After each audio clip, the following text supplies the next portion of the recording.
तर रायगडच्या महाड शहरात पाणीच पाणी आहे। बाजारपेठेत पाणी शिरायला सुरुवात झाली आहे। मुसळधार पावसामुळे व्यापाऱ्यांची ही चिंता वाढली आहे। कोट्यवधींचं नुकसान होण्याची भीती या व्यापाऱ्यांना आहे। मुसळधार पाऊस आहे आणि या पावसामुळे व्यापाऱ्यांची ही चिंता वाढलेली आहे। कोट्यवधी रुपयांचं नुकसान होण्याची भीती व्यापाऱ्यांनी व्यक्त केली आहे।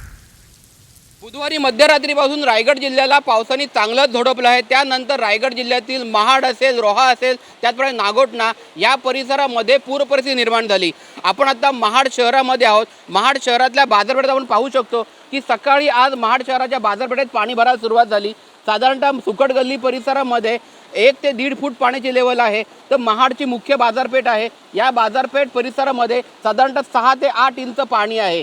महाडमध्ये ही पूर परिस्थिती गेल्या साधारणतः 10 ते 12 तासापासून कायम आहे आणि पावसाचा जोर मध्ये आधी कमी जास्त होतोय, त्यामुळे पूर परिस्थितीमध्ये काहीसा फरक पडतोय। मात्र महाबळेश्वर असेल, रायगड भाग असेल, या भागात जर का पावसाचं जर का प्रमाण असंच वाढत राहिलं तर महाड शहराचा धोका अधिक वाढू शकतो अशी भीती निर्माण झाली आहे। सचिन कदम, साम टीव्ही, रायगड।